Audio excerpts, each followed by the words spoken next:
Welcome to ಜನ್ಯ ನಗು YouTube channel. ಇವತ್ತು ನಾನು ನುಗ್ಗೆಕಾಯಿ ಸಾಂಬಾರನ್ನ ಹೇಗೆ ಮಾಡೋದು ಅಂತ ಹೇಳ್ಕೊಡ್ತಿದ್ದೀನಿ. ಕುಕ್ಕರ್ಗೆ ನೀರು ಹಾಕ್ತಿದ್ದೀನಿ. 1 ಲೀಟ್ರಷ್ಟು ನೀರು ಹಾಕಿದ್ದೀನಿ. ಒಂದು 4 ಟೊಮೊಟೊ ಹಾಕ್ತಿದ್ದೀನಿ. ಮತ್ತು ಈರುಳ್ಳಿ ಹಾಕ್ತಿದ್ದೀನಿ 2. ಒಂದು ಕಪ್ಪಷ್ಟು ತೊಗರಿಬೇಳೆ ತೊಗೊಂಡಿದ್ದೀನಿ, ಇದನ್ನು ಹಾಕ್ತಿದ್ದೀನಿ.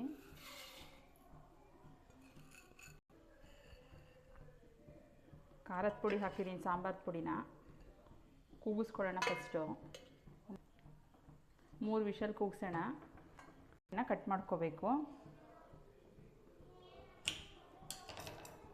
ಇಷ್ಟು ಕಟ್ ಮಾಡಿಕೊಂಡ್ರೆ ಸಾಕು. ಈ ಥರ ಕುಕ್ಕರಲ್ಲಿ ಕೂಗಿಸ್ಕೋಬಾರ್ದು, ಎಲ್ಲ ಮಿಕ್ಸ್ ಆಗಿಬಿಡುತ್ತೆ. ಇದನ್ನು ಸಪ್ರೇಟು ನೀರಲ್ಲಿ ಬೇಯಿಸ್ಕೋಬೇಕು. ಸುತ್ತ ಏನು ತೆಗಿಯೋಂಗಿಲ್ಲ, ಹಿಂಗೆ ತೆಗೆದ್ರೆ ಸಾಕು. ಈ ಥರ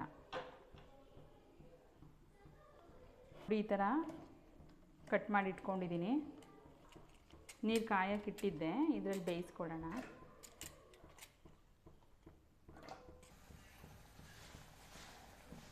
ಈಗ ಸಾಂಬಾರು ರುಬ್ಬಕ್ಕೆ ಎಳ್ಳು ಹಾಕೋತಾ ಇದ್ದೀನಿ. ಬೇಳೆ ಸಾರಿಗೆ, ನುಗ್ಗೆಕಾಯಿ ಸಾರಿಗೆ ಎಳ್ಳು ಹಾಕ್ಕೊಂಡ್ರೆ ಚೆನ್ನಾಗಿರುತ್ತೆ.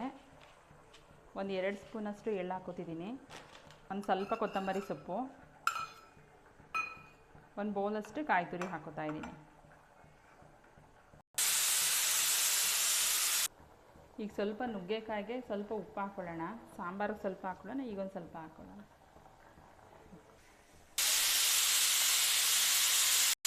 ನೋಡಿ, ಇಷ್ಟು ನೈಸಿಗೆ ಸಣ್ಣಕ್ಕೆ ಪೇಸ್ಟ್ ಥರ ಮಾಡಿಕೊಂಡ್ರೆ ಸಾಕು.